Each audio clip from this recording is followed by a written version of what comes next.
In the course of time, modern man has taken a rather blasé attitude toward the universe of which he is so intimately a part. We look out around us upon the most extraordinary and miraculous of worlds, and yet we are scarcely astonished. Everything has gradually been deprived of its overtones. Children have much of wonder in them, but as we grow older, this wonder ceases, and a kind of glibness takes its place. We do not have the answers to most of the questions that we ask, yet we are not inclined to leave very much sentiment in ourselves toward this world and its wonders. We look upon the universe as a vast environment full of energies and elements, essences, substances. But then we have transformed the world in which we live into a kind of cosmic laboratory. The universe exists very largely to be explored and to be conquered. We imagine it going on indefinitely through the infinities of space. We have a feeling that it must have begun sometime and probably will end sometime. Or if it doesn't end, it will change continuously. Vast cosmic suns will burn out in space and new worlds will be born. And man will continue the careful analysis of spectrums and try to solve the mysteries of cosmic rays and energies around him. Actually, however, we have lost the sense of the sublime. There is probably nothing that we can ever turn our gaze upon so splendid as the sky of night. Yet to us, it is merely an interference with the routines and rhythms of the day. We simply have lost this innate romanticism that made life a wonderful experience when we felt more and did not know so much. The ancients contemplating the universe had a thrill from it all, which we can hardly understand, which we are inclined to ridicule. To them, the universe was not just space and suns and moons and stars. The universe was a wonderland of living things. True, some of these things were beyond the ken of mortals. He could not see them. But our forefathers knew they were there just the same. Where vision left off, intuition took over. One of the earliest realizations of man searching to understand his world and himself was the kinship between the human estate and that of nature. Man, striving to understand himself, explored the universe, and striving to explore the universe, searched himself. There were certain parallels, certain analogies which struck him at an early time.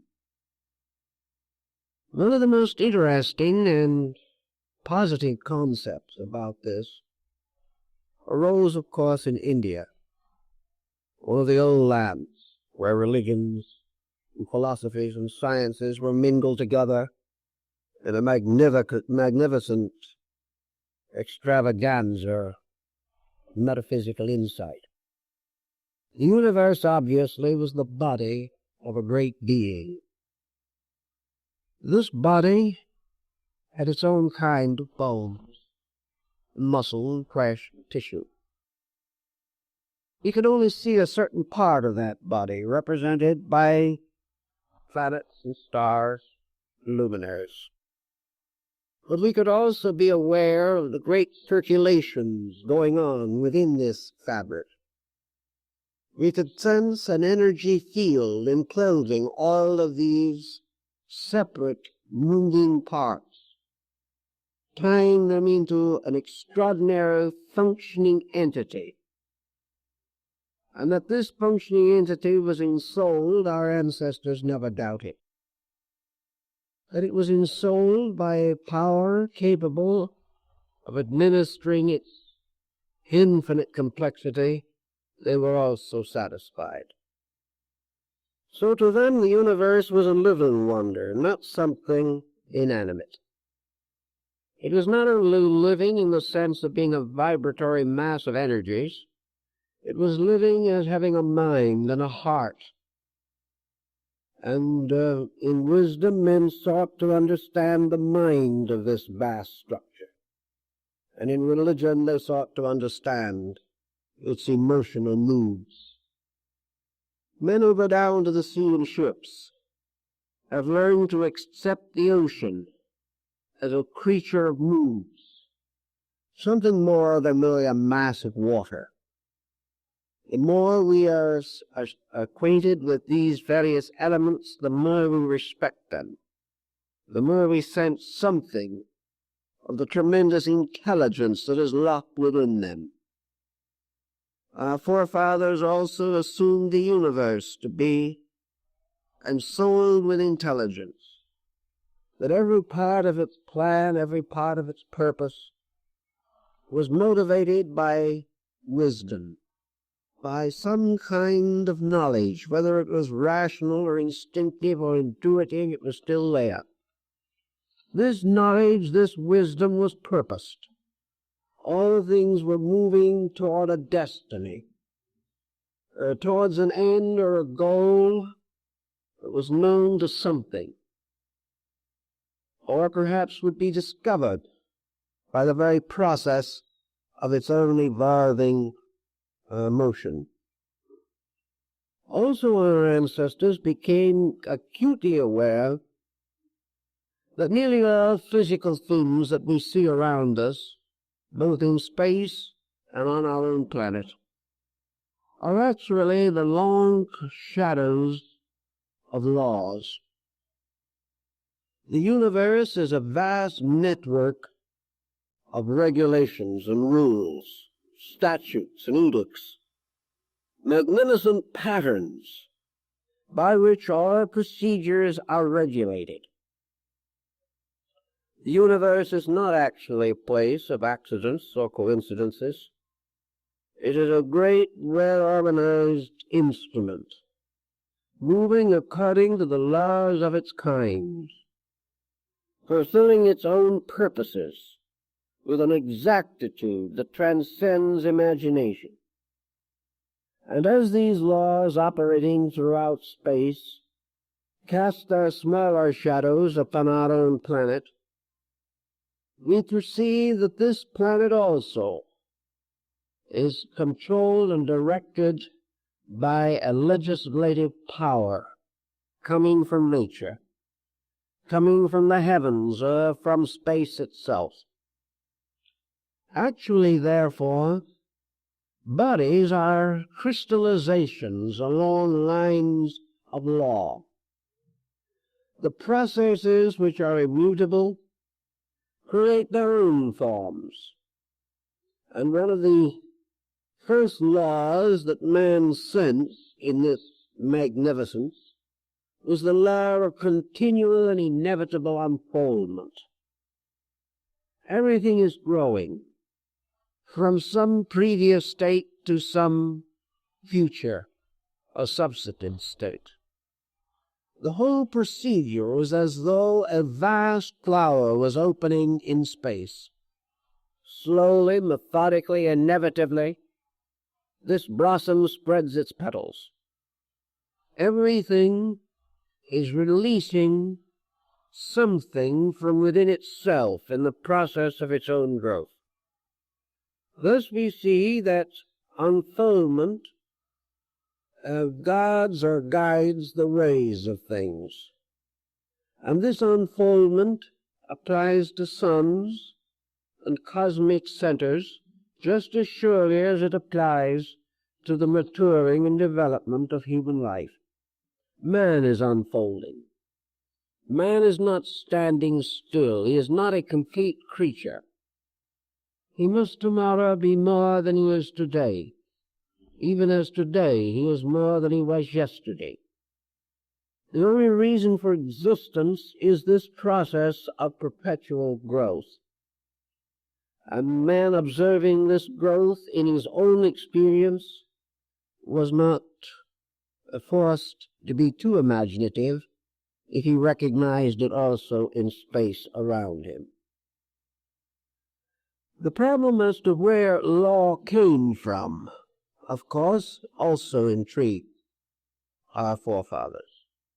Those systems of philosophy and religion which postulated a deity at the source of life usually assumed that these laws were an expression of the divine will. Deity for be a despot, imposing its purposes upon its creation with inevitable finality. Deity could think what it willed. It could decide what it wished, and by the mere fact of its own divinity could require its creation to abide by its pleasures or purposes or conclusions. This satisfied summary thinkers and satisfied Western man for a great many centuries. But there were certain inconsistencies in the concept. It seemed more reasonable to assume that in some way this world was not a despotism, that it was not ruled over by an arbitrary force. For if this force is truly arbitrary, then the thing that we are seeking most of all, the growth of things, will be frustrated. An absolute autocracy at the source of life would amount to predestination. It would end forever the free will of the creature. And if the creature is subject to the whims of an absolute autocracy, then moral responsibility is a fallacy. How can we be expected to be able to resist the edicts of an arbitrary deity? And how can we expect to develop character if we are constantly forced to follow certain procedures, whether we will or not? Thus we have the problem that worried Job, the problem of man's freedom to be himself, and in this freedom finding the responsibility to be a better self each day. It therefore occurred to the more philosophic notions that the idea of a complete fatalism, ruled by an inevitable pattern of divine autocracy, with deity operating according to pleasure or displeasure, and not according to value, that this could not be held as a basis for an integrated universe. That it is not reasonable to assume that deity could be partial to some peoples and neglectful of others, or that God could be subject to hate or whims of jealousy, or could be responsible for any type of evil, even though it were only the hardening of Pharaoh's heart. So it became a pattern in the ancient mind to contemplate the possibility that law preceded deity. The deity did not create laws, but administered them, much as in the case of the leader of a constitutional government, or even a constitutional monarchy. Nations have their bills of rights, their Magna Carta, or whatever may be held and cherished as the statement of the rights of the people. These various documents are served by governments, maintained by them, protected by them, but may not be destroyed by them. Thus the question arose, could law have come before the gods? And there are many ways in which this could be made to seem rationally possible. First of all, as we explained last week, we have to find some answer to the mystery of where the gods came from. And it might be easier to assume that they were products of law than to assume that they were spontaneous creations, something coming forth out of nothing. It might then be quite possible to assume that law, an immutable pattern, is intrinsic in the essential essences of existence, that laws like space and eternity and substance and essence and being have always existed. Therefore, that as long as the essential elements from which the world is fashioned are eternal, law can be co-eternal with these elements. For unless this is true, these elements could never change their relationships with each other, and could never pass through the vast pageantries of creation which we behold when we study the stars.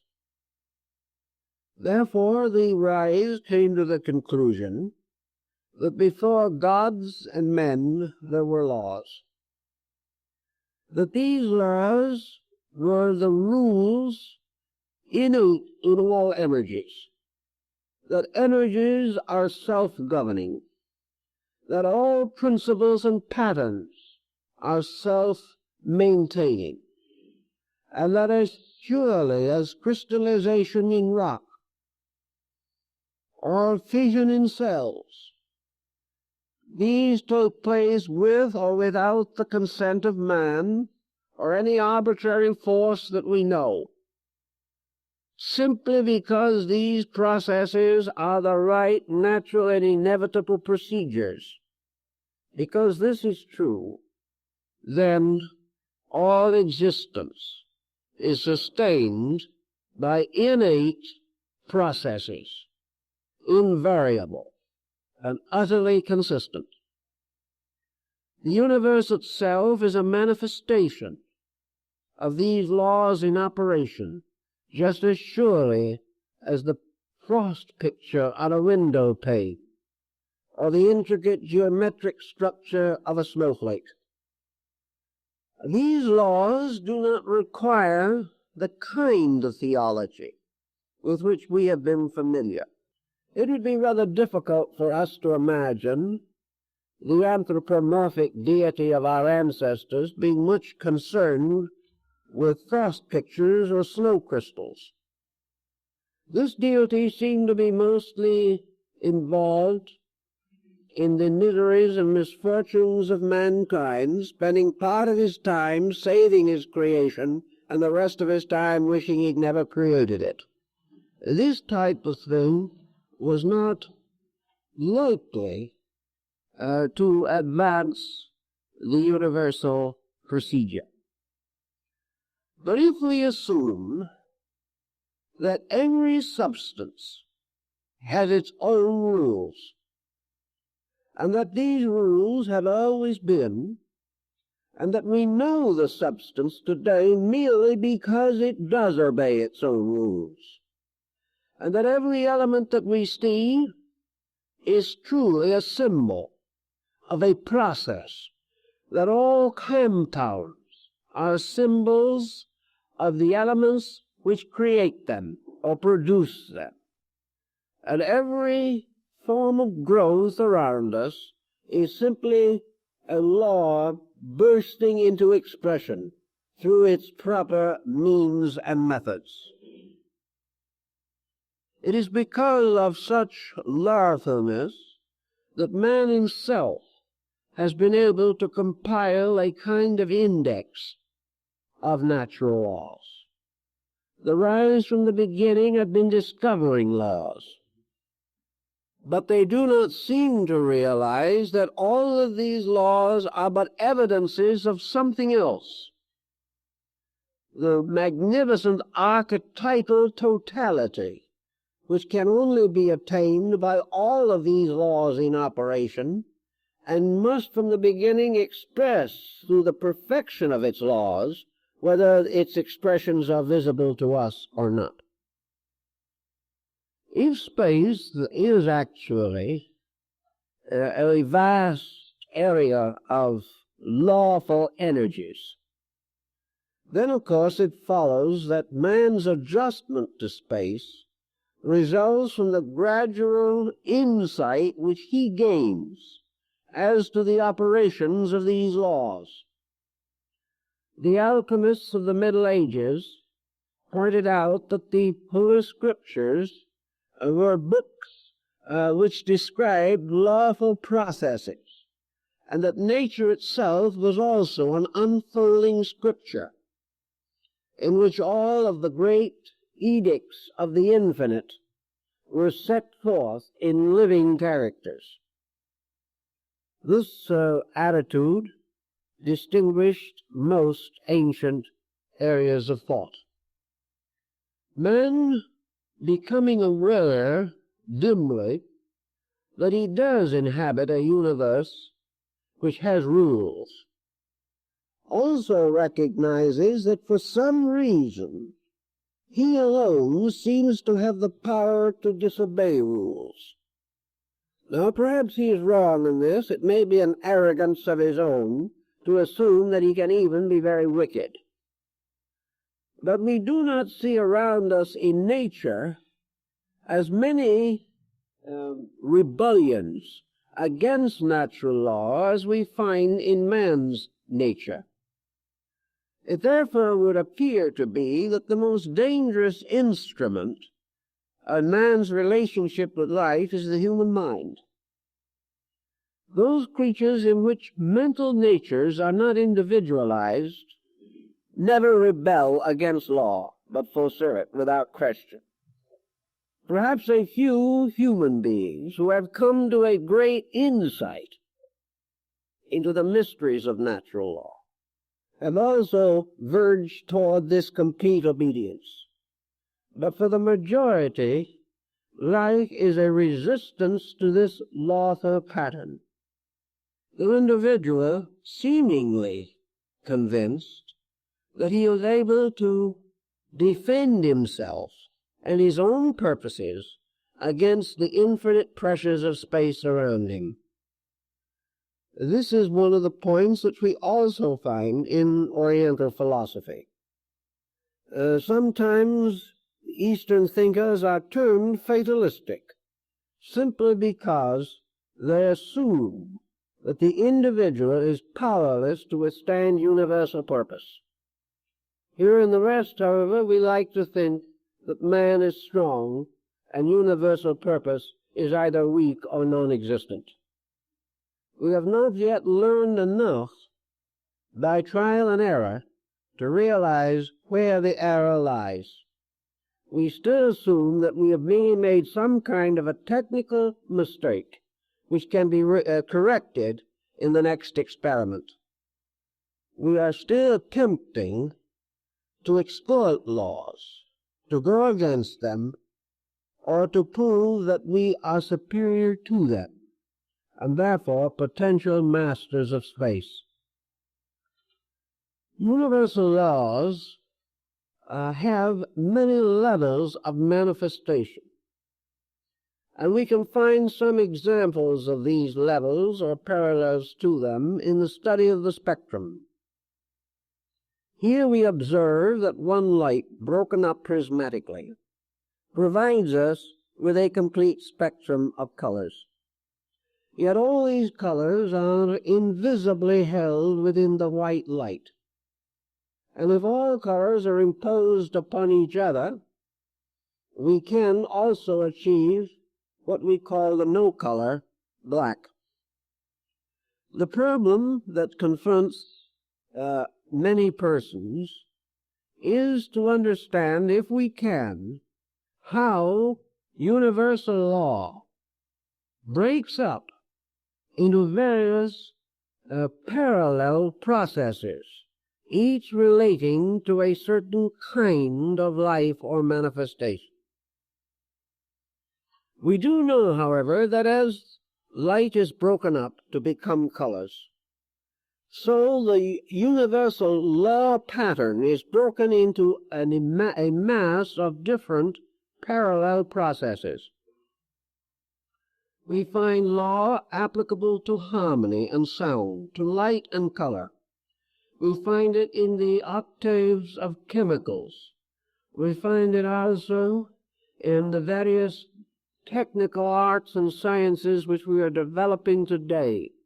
We find laws in language, in art and painting, in perspective, and in the various dimensions of dynamic proportion. We see laws in the canons of architecture, and we observe that if we break these laws, the resulting structure is not satisfactory. If we break the rules governing the processes of nature, these processes simply fail to fulfill themselves, or may turn upon us and endanger the individual who abuses them. If we build a house in defiance of architecture, it may fall and bury us in its rubble. Thus, everywhere, man experiences the need to discover the rules. There are laws governing even the simple trades of the carpenter and the stonemason. There are laws governing the professions, the methods of legislation and jurisprudence. Everywhere, experience has taught us that we have to set up rules. In old times, one of the first great codes that was given to man, the Code of Hammurabi, was said to have been revealed to the king by the deity Nebo, or Merodach. The likeness of the god was represented in the inscriptions at the beginning of the code. And in this code, Hammurabi sets forth his intuitive insight into the natural processes of human relationships. Actually, the laws of Hammurabi are still astonishingly just and extremely practical, although we have left them far behind in the complications of jurisprudence. But everywhere we have to find laws. And as we examine for them and catch up to them, or perceive them at least dimly in the abstract patterns of things, we have a new initiation into the universal plan. We become more aware that by using law constructively, all is possible. That the moment we use a law constructively or give it a lawful application that has not previously been generally known, we are actually contributing to the manifestation and evolution of that law process. The more laws we discover and obey, the more discoveries that we make through the cooperation with just laws, the more rapidly the whole universe unfolds its purpose. Thus man becomes truly a kind of priest in the temple of universal law. He serves the great statutes and edicts of his faith, and in doing so also advances all lawful works in nature. These lawful works are brought out of darkness, out of caves, as Bacon said, and given their proper opportunity to be known in the light, and by being known in the light, to be applied to the needs of living things. In space, many laws certainly exist, but again we are inclined to regard them all nearly as we regard the light of the spectrum, as simply scientific facts. Certainly, life energies have to be present, but these light energies are simply force, or magnetism, or electricity, or atomic energy. We think of all these types of terms very glibly. We do not give them any clear moral value. The Egyptians and the Greeks and the Chinese, however, when they began to contemplate laws, they assumed that just as surely as a law by its own procedure established right and wrong, that somewhere in the pattern of things, this rightness and this wrongness must be regarded as moral equations. The simplest morality of the problem is that when you break the law either does not operate at all or it fights back at you. Thus, to do evil is to do contrary to the proper motion of the lawful purposes of things. To do wrong is to cross law in some way. And to cross law is to suffer. And suffer is punishment. Therefore, in nature, there is set up an absolute standard of right and wrong. And it is useless to assume that nature is amoral. It is not. It is moral because in the final analysis, morality is the use of energy. And the possibilities of use and abuse are clearly revealed in the very processes of using energy. It does not follow that you have to have a moral code of your own. It means that if you do not have such a code, your scientific process will reveal it through the very procedure you are following. And if for some reason you refuse to accept the moral implication of the experiment you are making, you will have an explosion in the laboratory, or something will go wrong, has it in your own security or the success of the experiment. So that there is this good-bad factor. Good in this case being the advancement or cooperation of law. Bad being the failure of this advancement and the conflict with law. Now, evidence is always present that in the conflict with law, man is conflicting with something so far beyond his understanding that he can never actually win. He can never change law, but law can always change him. In this battle, then, any attitude of his own which is inconsistent with the laws governing elements, substances, processes, values, any such inconsistency must lead to misfortune of some kind.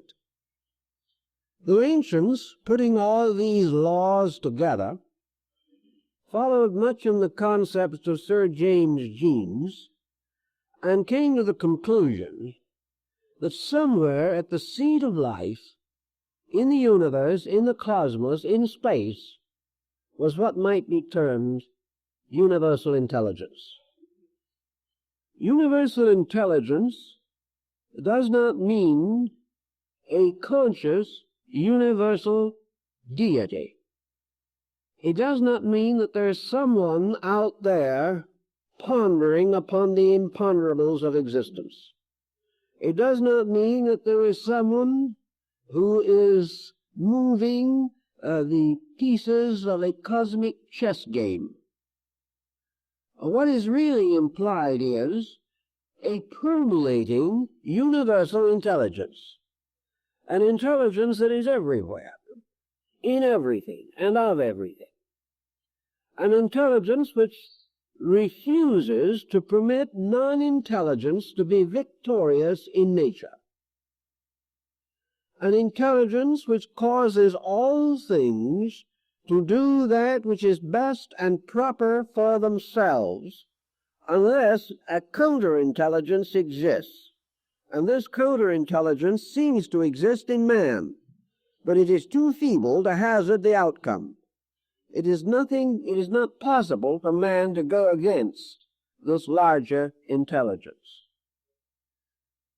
Science, of course, can take the attitude, and has taken the attitude, that what is termed this universal overintelligence is simply the habit of substances and processes.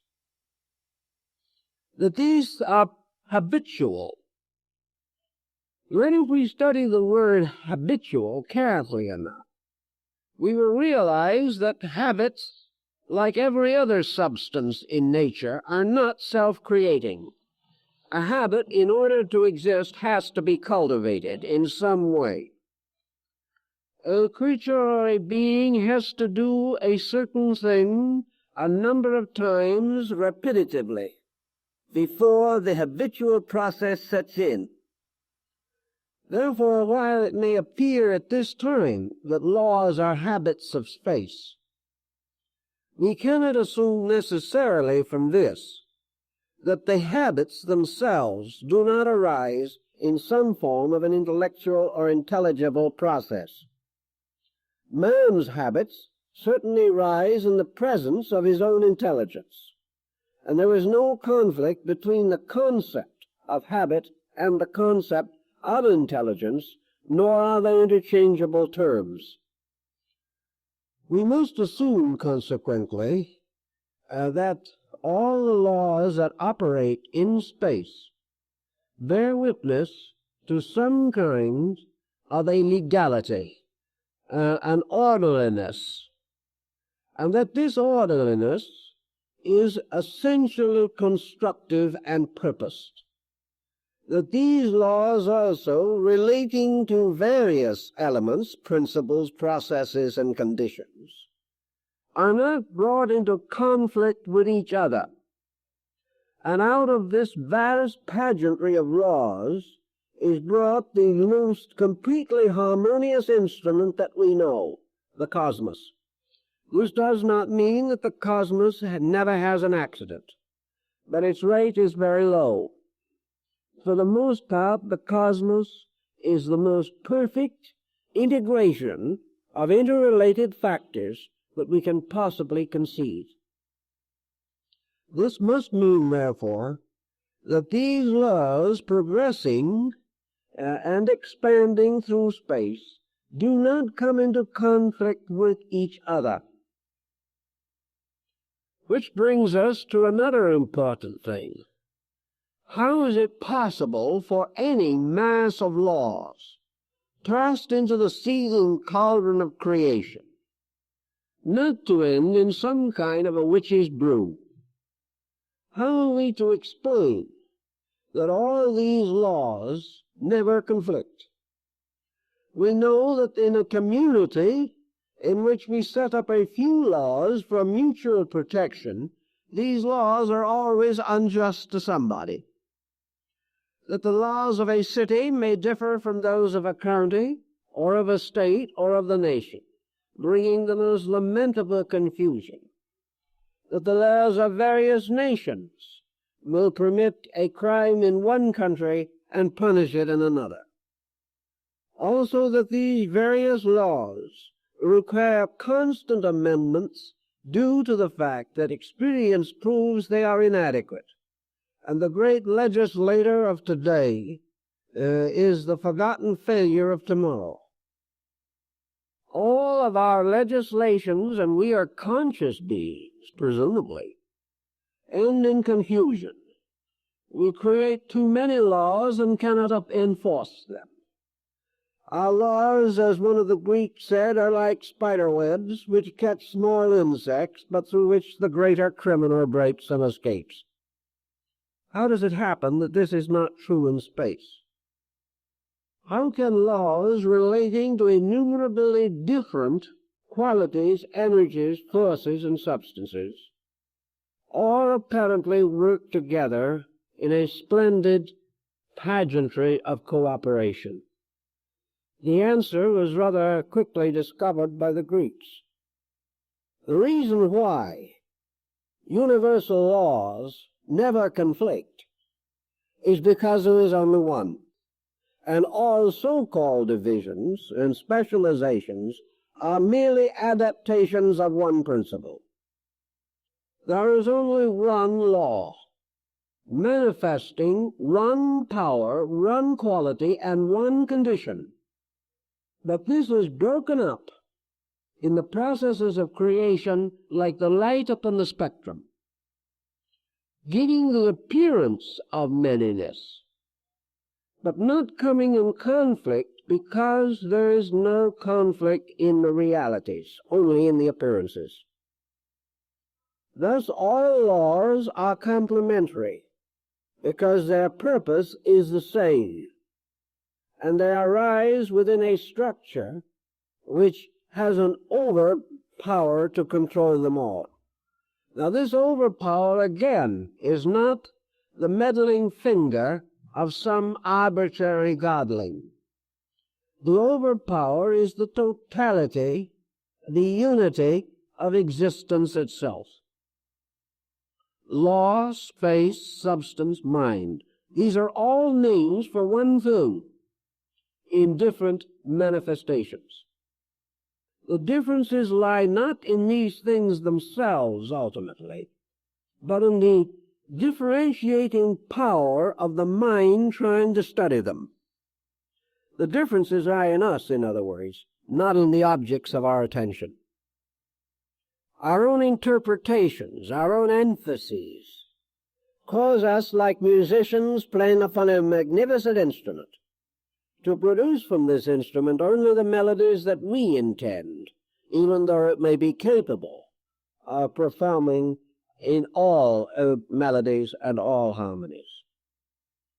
That we do realize that the reason why the universe does not collide with itself and perish in space is simply because the laws that govern it are in no conflict with each other, and that conflict arises from a sense of separateness or a power of division at the root of things.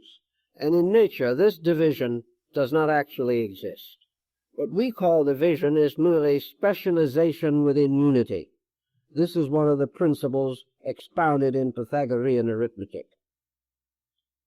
These laws, however, also deal with various levels, and those levels which are in themselves different cannot come into collision any more than different qualities of matter or energy will come into collision.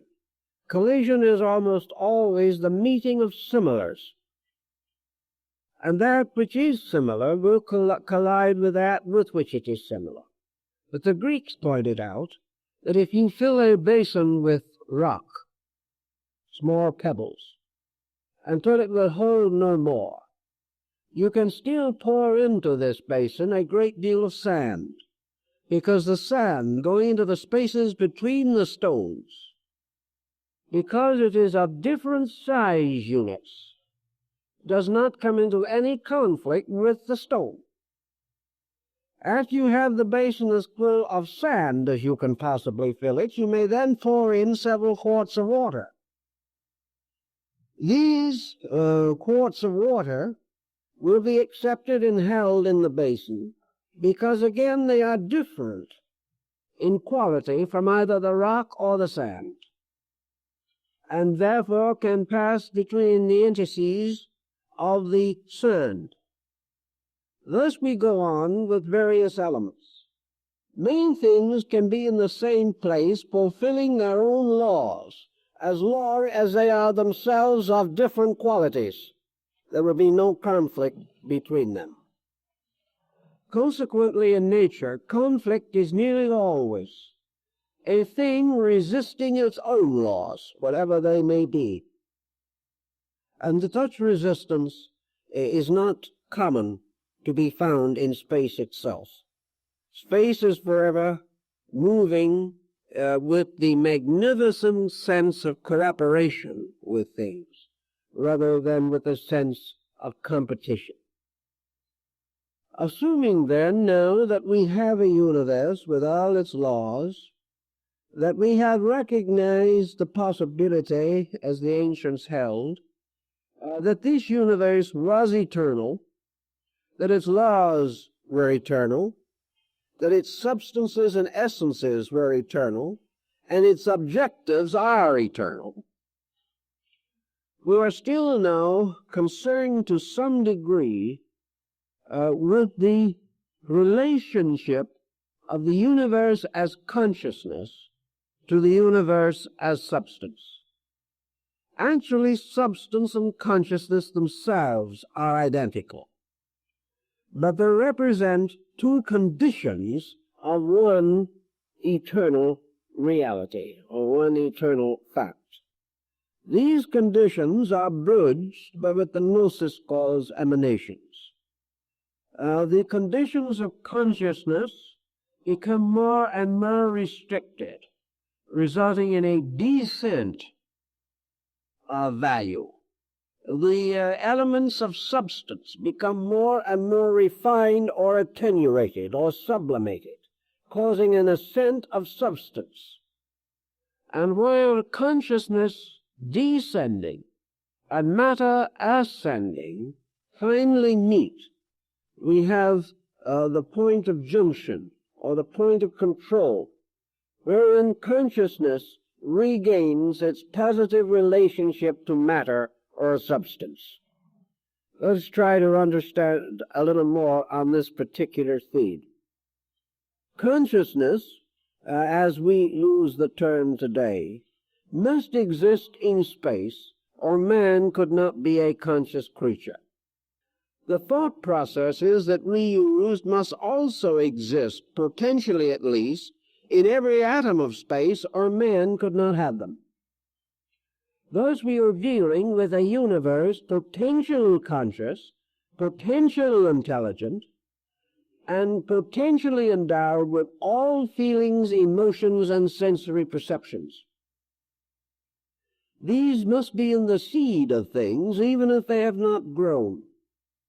Man is by no means the only product of space, nor is he the noblest.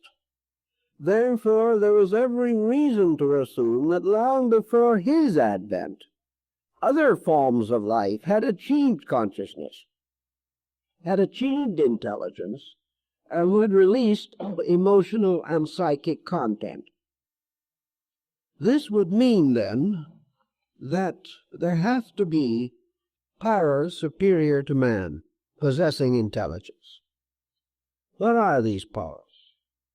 Some of the scriptural writers, particularly St. Paul, refers to the hierarchs, the angels, archangels, thrones, dominions, principalities, and powers.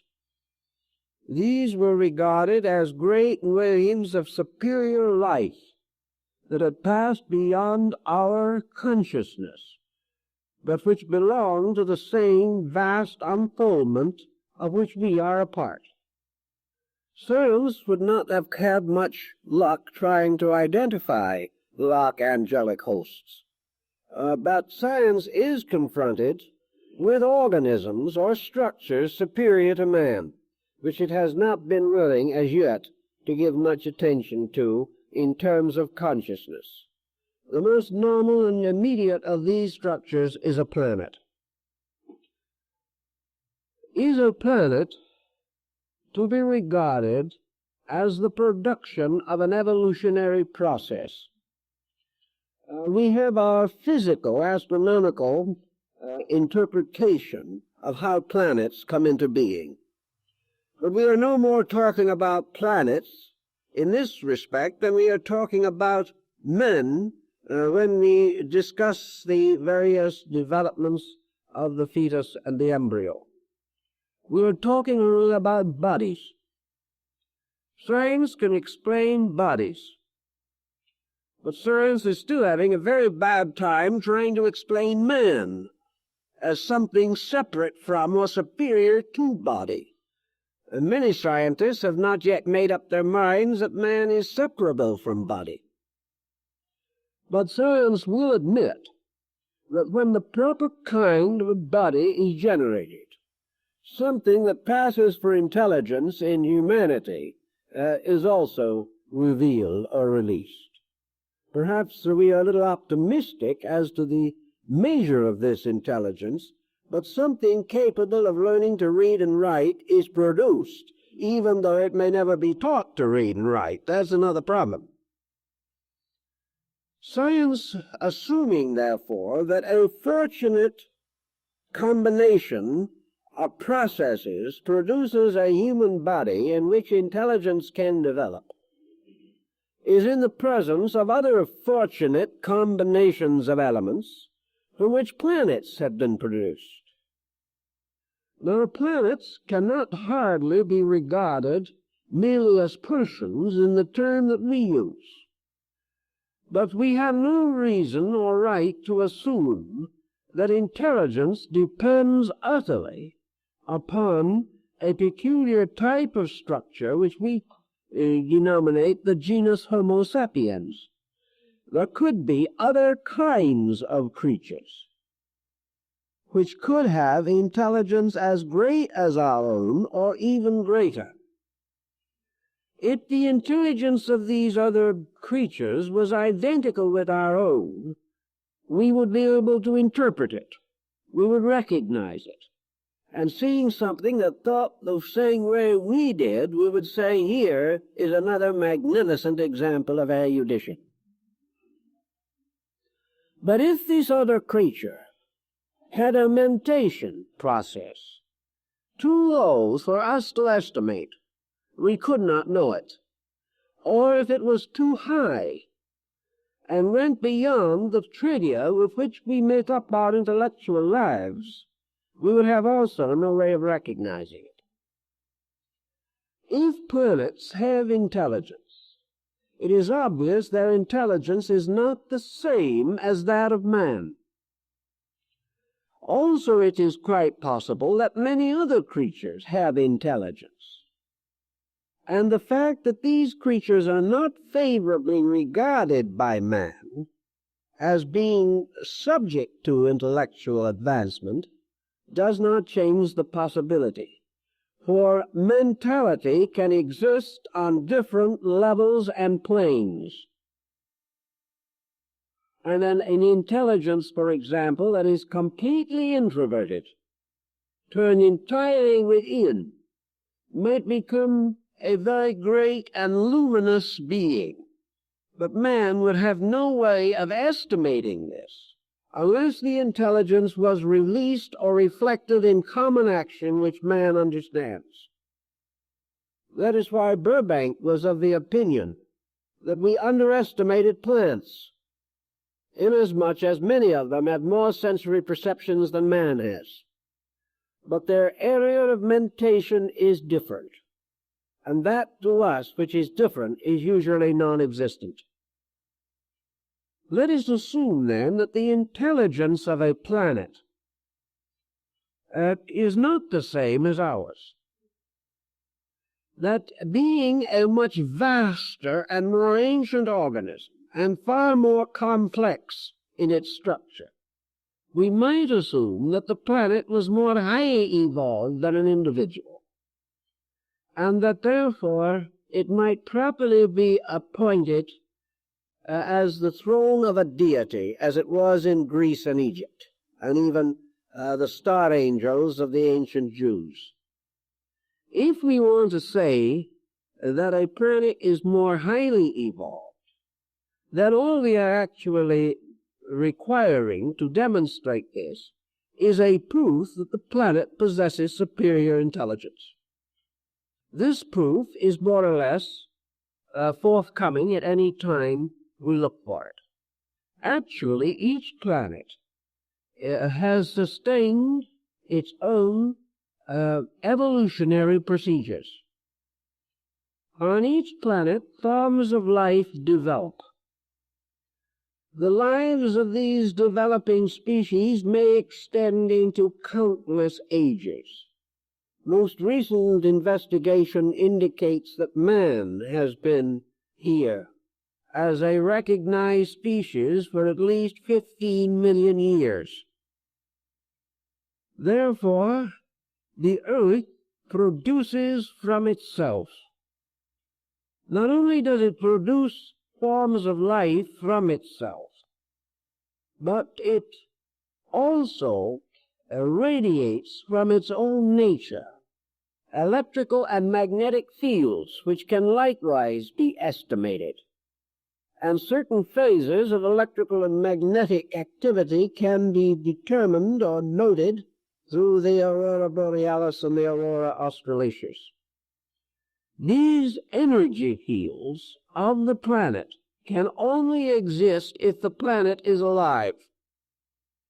Nor can these energy fields be assumed to merely be an essence permeating the planet. For essences permeating the planet do not take upon themselves organized forms any more than essences permeating the human body, but in no way directly associated with it, could produce the specialized structure which we have in man. These essences have to be tied to a pattern, and they have to be evolving through a pattern in order to be effective or knowable or recognizable by us. I think, then, we must assume, and will ultimately prove to scientific satisfaction, the planets are beings, that they are, as Plato might have called them, huge animals crawling in space. Perhaps he was not as flattering as he should have been, because these are not just simply animals, they are godlings, if godlings can be seen. They represent tremendous centers of activity, mental and physical. Mental activity because the life on each planet is as methodically laid out as in space. Thus we must assume that a planet is a consciously obeying organism, that it is fulfilling law, that law is being released through it.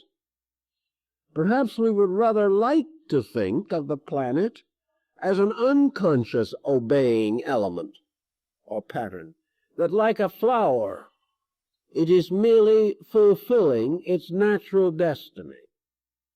But we have no way of knowing that the flower does not have an intelligence. It is only that it does not parallel or come within the experience of our minds. Investigations in India have shown that plants can experience fear even in physical terms.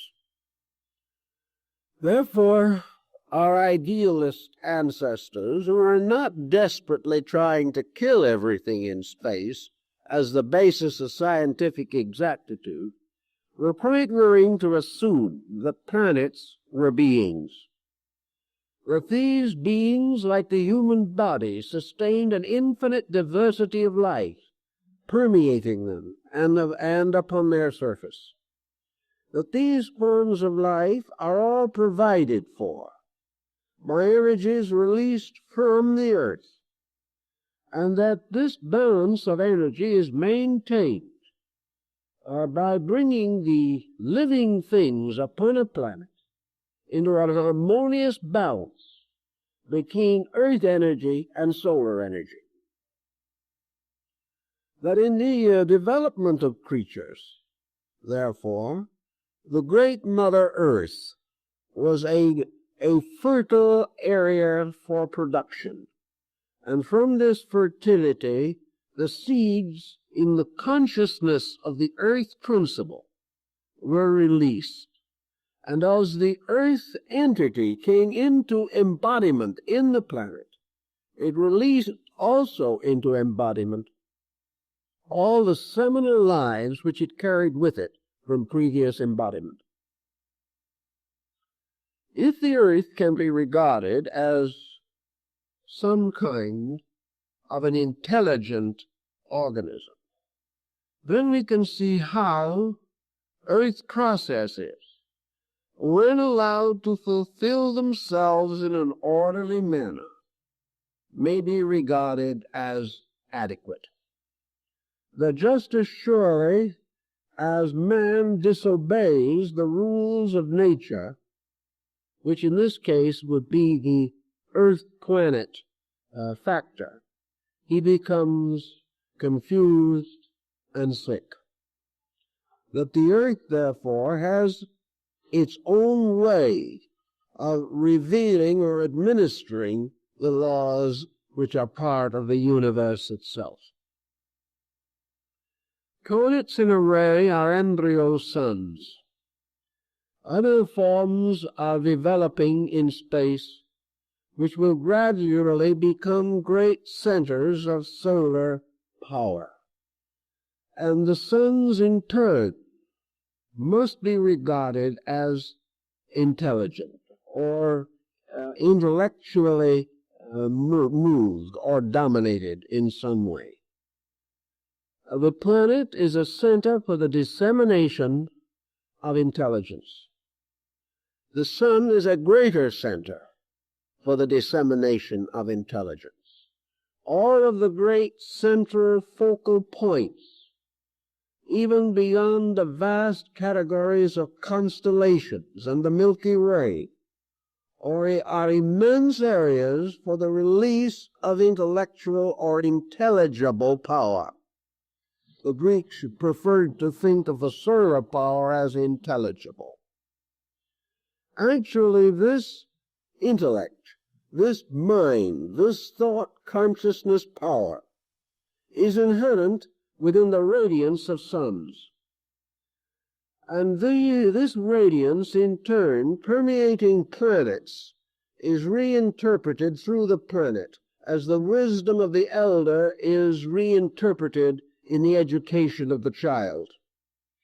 Therefore, planets are children to the parent sun, which acts not only as parent but as teacher, continually radiating energy with indwelling intelligence, by means of which energy, by the way, naturally resists the misuse of itself. While it is not always able to prevent abuse, energy itself fights against abuse, providing every possible means of right usage and immediately punishing abuse with some form of a disaster. The next point that we have to bear in mind, perhaps, is that from all these various centers of consciousness, right life power, force, energy are moving, and that these are all interchangeable terms signifying the same principle in different levels of manifestation. Therefore, in every level of manifestation, intellect is present, but specialized in different ways. In every level of manifestation, consciousness is present, but is differentiated variously. In those forms of life which are not yet capable of maintaining an organized consciousness, we find this conscious principle working apparently upon and through form by means of instinct. Various minute microorganisms fulfill the laws of their being, although we can find no evidence in them of any central nervous system or any mental structure. We know, for example, that creatures without any vestige of a brain, so far as we can discover, are capable of at least rudimentary mentation. That these creatures that have no brain, no way, as far as we can tell, of knowing anything, no sensory perceptions by our standard, can still become aware of food and will draw themselves or move themselves relentlessly towards this supply, and will in many instances show extraordinary skill in the capturing of the necessities of life.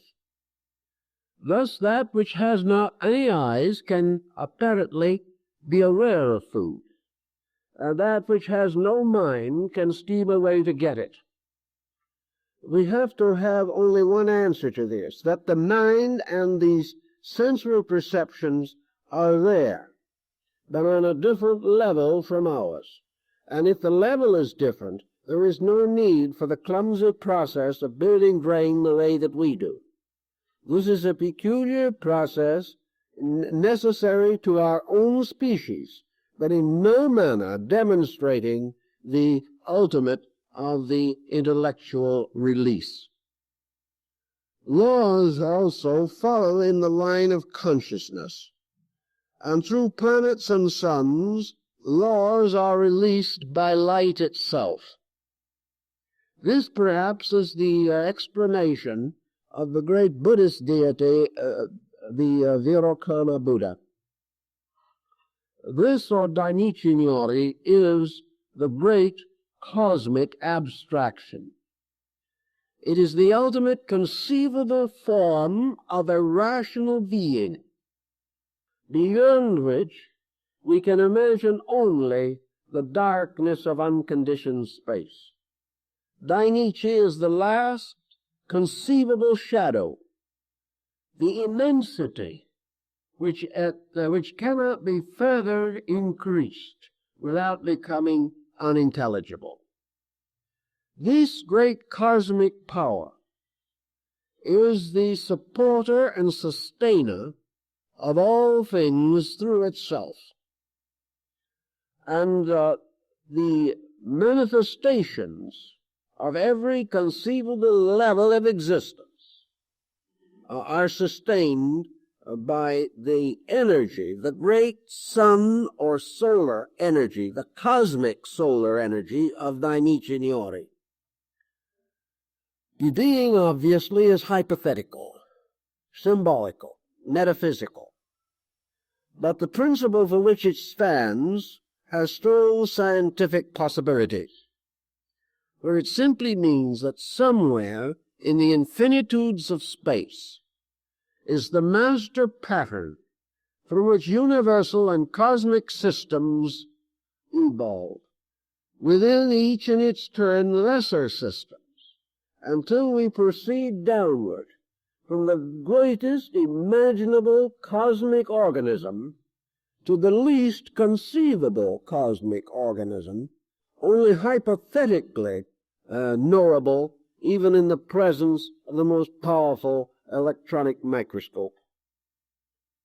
We have then the infinitely great and the infinitely small bound together, all being expression of one process. This one process having as its root and substance cosmic consciousness. Just how we shall define this cosmic consciousness is also a little troublesome. A number of years ago, we had quite an epidemic of it among metaphysicians. Nearly anyone could have cosmic consciousness in 3 easy lessons. There seems to have been a little shortage of the complete result, but everyone was hopeful. Actually, cosmic consciousness is something that we cannot rationally conceive. If we can to achieve to it at all, it can only be by a direct experience of consciousness, which might be termed a mystical experience. But this mystical experience available to man could only be one of the lesser reflections of the great pattern itself. Cosmic consciousness cannot be directly experienced. It can only be symbolically experienced through the contemplation of the cosmos. In other words, if there is anywhere a form capable of bringing the cosmic consciousness within the conception of man, that form is the cosmos. This is the great mandala, This is the universal symbol by which man may sense but not understand the measure of the universal consciousness itself. Man may recognize aspects of it, but he cannot possibly experience the totality of that experience which projects worlds into existence. Science is divided, philosophy has been divided at times, as to the nature of this consciousness. Some skeptics have said, are we simply fooling ourselves? Is this so-called cosmic consciousness merely a term that we have invented to explain a mechanism that we cannot understand? The question to them, of course, is, does the universe require this basic consciousness? Does it require anything except a perpetual motion machine, an instrumentality which can propagate itself forever without any need for a sovereign intellect?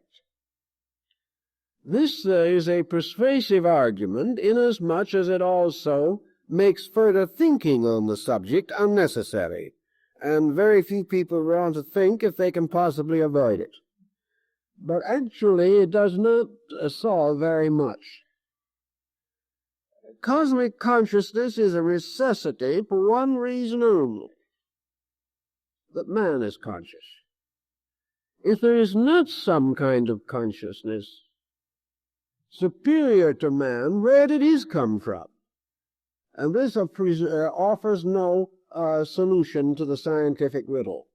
If the scientist wishes to say that consciousness in man is simply the product of the evolution process, in which he is gradually building instruments capable of producing consciousness, which does not exist until the instrument is available, then the scientist must settle down to try to figure out how many more conscious manifestations have preceded man, and consequently how much superior material is available for the production of consciousness than is found in the constitution of man.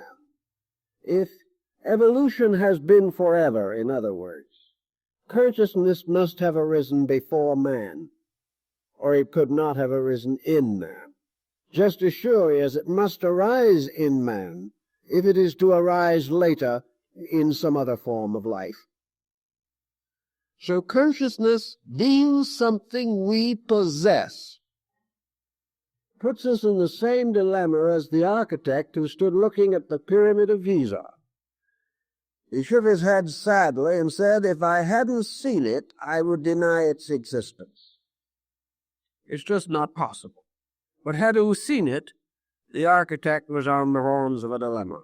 He could not deny it. This is much the developing position of science. It is no longer possible to categorically deny consciousness unless we wish to affirm that we have a consciousness ourselves capable of denying it in something else, and to assume that we are the only creature in the infinitudes of time which have produced the endless pageantry of the cosmos, that man and man alone has reached the degree by which he can be aware of his own existence. This is a little too arrogant even for the average scientist to contemplate. He is forced to reorganize his thinking. But if we will assume for a moment that this consciousness in things arises from a consciousness in all things, then we can also realize that from this consciousness arose what Pythagoras called the law of mathematical sequences. In other words, a consciousness is necessary to produce patterns which can only be evaluated in terms of consciousness. If a pattern is obviously the production of consciousness, can only be discovered by the extension or education of consciousness, then we are dealing with a factor which is difficult to depreciate. We are confronted with the simple inevitable that consciousness itself must be at the root of all these conscious processes, processes which have within themselves a sense of a live value. Mathematics, for example, which with all its phases and all its departments must be regarded as something so profoundly intricate that it could only have been produced by an intellect superior to itself. Man has not even begun to explore the profundities of mathematics. And we cannot say that geometry has evolved by merely tossing together a series of unrelated accidents. Mathematics alone demonstrates the absolute order of existence, and mathematical procedures and processes and instruments used as we have used them in atomic research to carry on beyond the power of the human mind, so that we have to depend entirely upon formulas which operate, although they cannot be interpreted in terms of human experience. We have to assume that man in the next 100 years or the next 500 years will penetrate still further into the mystery of mathematics. To do this, he must use his conscious faculties. And he can gain his own knowledge only by the increase of these faculties. We must come to the conclusion, then, that any problem which consciousness alone can solve, and which solved proves to be an absolutely orderly procedure, that such a process can come into existence itself only by consciousness. There is no other way in which it can come into existence. So we are using consciousness, in a sense, our own consciousness, as a neck to capture universal consciousness. If we could capture universal consciousness with plain stubbornness, we would use that. If we could convince ourselves beyond all doubt that there were no universal processes, we would also follow that as a line of least resistance. If we could conquer universal procedure with our appetites, our emotions, or our sensations, we would use those.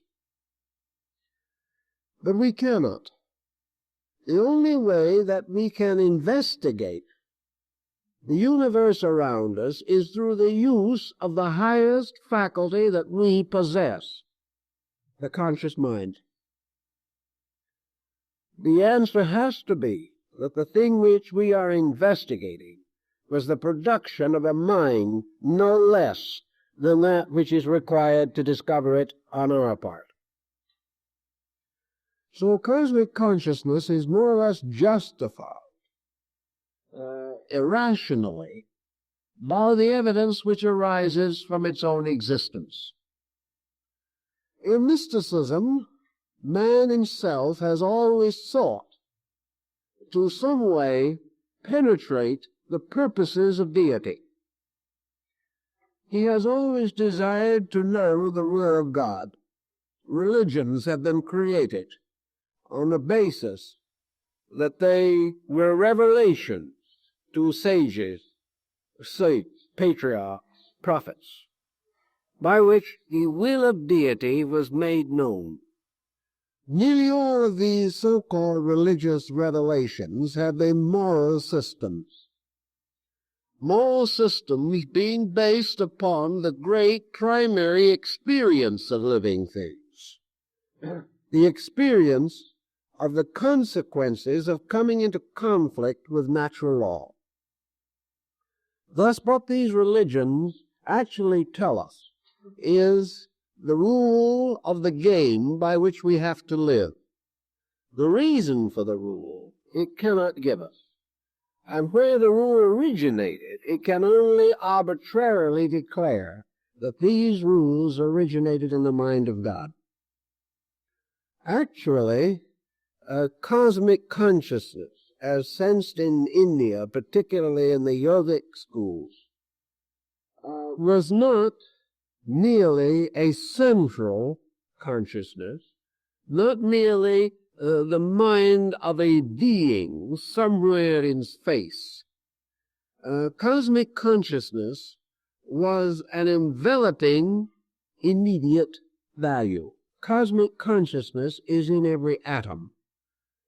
The true and full consciousness of the universal purpose is closer to us than ourselves at all times. The only difficulty is that we are unable to tune into it or to adjust our own finite faculties as we might adjust an aerial on a television to pick up certain stations. What we were trying to do is tune in cosmic consciousness. But when we attempt this, we'll always seem to tune in something else. Actually, we are tuning in merely conditions of it. But the full and total experience of it is beyond us because we lack the faculties with which to estimate that which is utterly transcendent. In the Buddhist philosophy, of course, we have the same essential problem. For cosmic consciousness, in this case, is substituted the principle, consciousness or energy of the Virukana Buddha. All things live by virtue of this cosmic power in perpetual meditation. Functioning from the Dharma Rupa, or body of the law, this consciousness of the Virukana Buddha remains forever in the contemplation of the infinite purpose, remaining, so to say, eternally introverted, in a state of absorption in nirvana or samadhi, universal consciousness knowing. The idea in this system, of course, the esoteric Buddhism of the Shingon and the Tantra, is that the individual, the human being, seeking to achieve cosmic consciousness by some methodology, comes the nearest to it by the realization the pure consciousness is that which is separate from and entirely different from any type of consciousness that we know.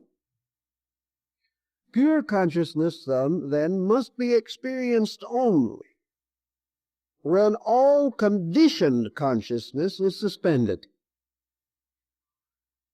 Most persons attempting to suspend conditioned consciousness either go to sleep or become obsessed by the psyche in their own subconscious. When the individual doesn't try to be anything, he is unfortunately only himself, and this does not serve the purpose. When the individual does not try to be good, he simply succeeds in not being good, that's all.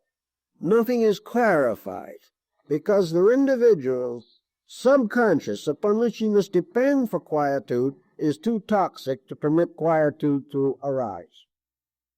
Or he gets his negation, not quietude. Theoretically, however, if the individual is able to actually escape from all the conditions which personal consciousness impose upon him, he can achieve pure insight. And this pure insight is the nearest that can come to man of the consciousness of the meditating Dainichi Maori. It is the highest type of samadhi. It is the achievement of the experience of the all-conscious apart from all conditioned consciousness. But of course, most of all, it is this unconditioned, ever capable of being conditioned by the rising of the will within the meditating deity. In other words, this deity, Dainichi, can at any time cause any kind of consciousness to arise, because total consciousness can release from itself, according to will and yoga, that which is required. The individual, however, has no such immediate capacity, but he is capable of sensing a kind of all consciousness that is not particularly conscious of one thing. The mystic, in his illuminations and in his visions and in his ecstasies, usually experiences universal consciousness nearly as a tremendous internal exhilaration. It is sudden release. It is the emergence of the individual from some dark and heavy region into an airy and wonderful realm of light and peace and beauty and happiness. In this experience, the mystic has the inward sense of all-knowing, but this sense is expressed only in the experience of God loving. It would seem to the being in the mystical experience that he could play a piano or a violin if he had never touched the instruments before. He would have the power to play them within himself. But if he wanted to play the physical instruments, he would have to learn as the same way anyone else would have to learn. Cosmic consciousness does not skill the body. Rather, it becomes an ornament and a vital moving force for the body which is already skilled itself. There is no substitute for the struggle to gain mastery of body, emotion, and thought. But in this experience of cosmic consciousness, the individual has the sense, a strange, perhaps impossible, over-recognition of the unities of life, of the tremendous realities of things. Antagonisms, separatenesses of all kinds fade away. There remains only the sense of the profound accord between all of the parts of life, the experience of being one with the universal consciousness itself. And this universal experience is as though consciousness was a great sea or ocean, permeating all things. And in Buddhism, the individual attains this in the mantram as the dewdrop falls back into the shining sea. The individual becomes one again with the eternal. This type of consciousness, if man can even sense it, suddenly unfurls for him the entire pattern of the universe. He realizes that the essential universe is consciousness, that all of the appearances and forms that we see are merely, as Plotinus calls them, the effulgent blossoms suspended from the divine nature. That everything actually is a mystery in consciousness, forever moving towards the destinies which lie hidden within its own depths. Man, sensing something of this, then is able to understand, at least in a measure, how all laws, all principles, all processes can be within consciousness. that just as surely as every physical substance necessary for the creation of worlds must be in what we are likely to call empty space, so every spiritual need must be met and sustained and supported from the more abstract spiritual kind of vacuum, which materialists assume to be all that extends beyond matter. We have to assume, therefore, that this invisible, intangible thing, which we call spirit or consciousness, is absolutely the source of all tangible, manifested existences. That it is not only consciousness, but the root of all substances. That just as surely as this vast sea of consciousness extends invisibly, within the bottom somewhere hidden in this sea are rocks and mountains and stones. Everything that exists has to come into manifestation from this thing which seems to be empty. Also, from this same process must flow out all of the laws which are like the currents of an ocean, currents by means of which all of the processes of creation are carried out. The wise men follow the currents and are carried by these currents in their little ships to safe harbors. Those who try too hard to steer themselves in unknown seas often end on the rocks. But whatever be the procedure or analogy we wish to use, we have to sense that all the laws likewise emerge from these basic processes. Now, one more law that we can perhaps give a thought to at this time is the great law of evolutionary process. Evolution is the impulse behind the ideation or release of the potentials of processes of growth. Evolution, therefore, actually is a motion of a thing toward its ultimate, toward that which is forever next. And in this case, the next must always be better than that which precedes it. Evolution is then the unfolding of life. But evolution is also the reuniting of consciousness.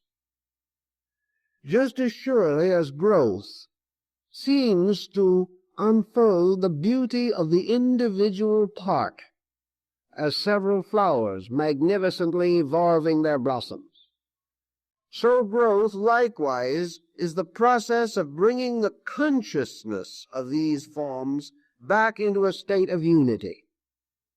Therefore, all evolution is toward unity. All evolution is toward the rescuing of existences from the illusion of separateness, resulting from inadequate power of inward discernment or discrimination. Evolution is the release and improvements of those faculties by which the identity of life can be comprehended. The instruments by means of which evolution is advanced are the two doctrines of rebirth and karma. Rebirth applies not only to man, but to planets, to suns, to every type of life, because rebirth is simply a law of cyclic process. All forms, due to the fact that they are artificial compounds, they are space itself or consciousness itself curdled into a temporary organism. This temporary organism is not the true and proper owner of this space from which it fashions an instrument. Therefore, it must come to this instrument and depart from it. During the process of investment with this instrument, the consciousness gains manifestation on some level of manifestation. Having achieved a certain measure of manifestation, it must retire again and build a new instrument.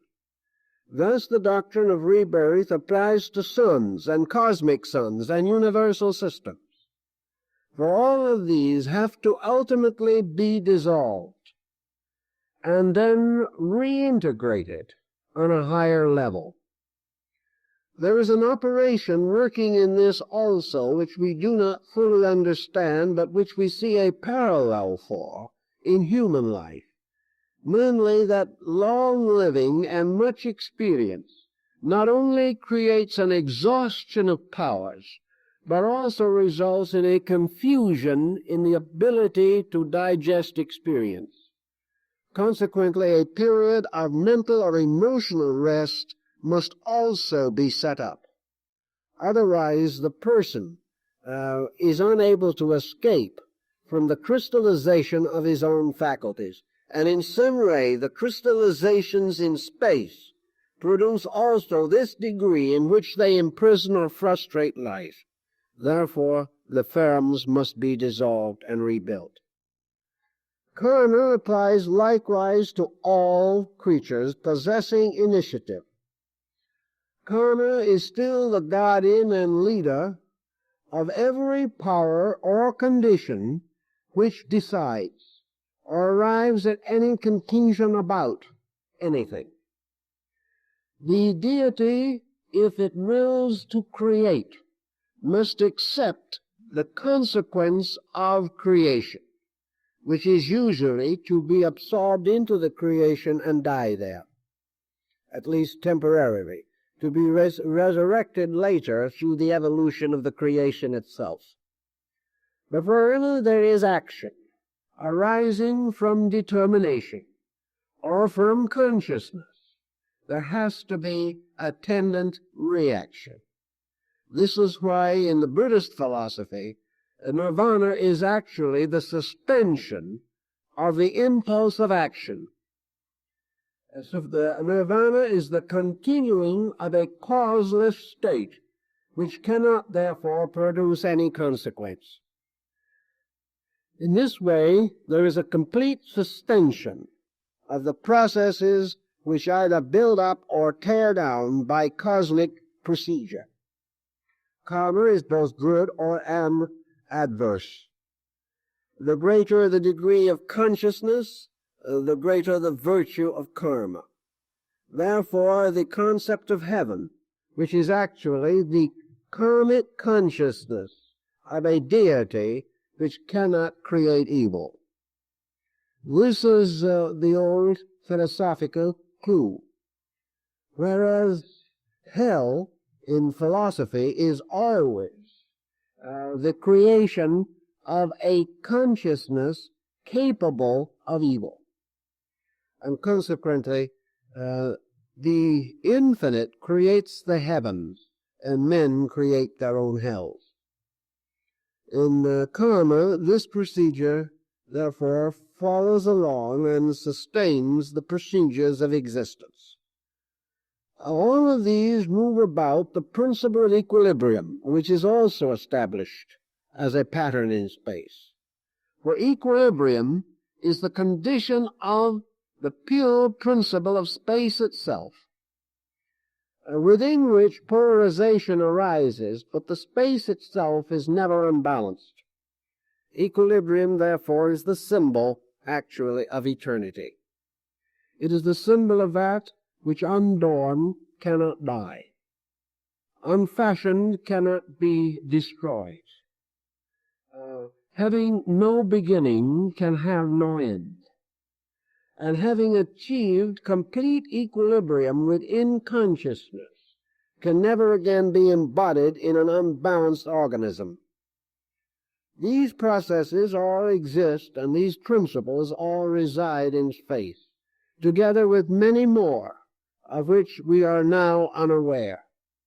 And it would seem that sometime along the way of life, great thinkers and great leaders of knowledge should be exploring the mysteries of the cosmos for the discovery of these great values, these great principles, so that someday we can build upon them a science of human regeneration based upon man's restoring his true insight into his own relationships with the cosmos. If this can be obtained, man attains the greatest degree of security that it is possible for him to know. Well, I guess our time is up for this evening, folks, so we hope to see you next week.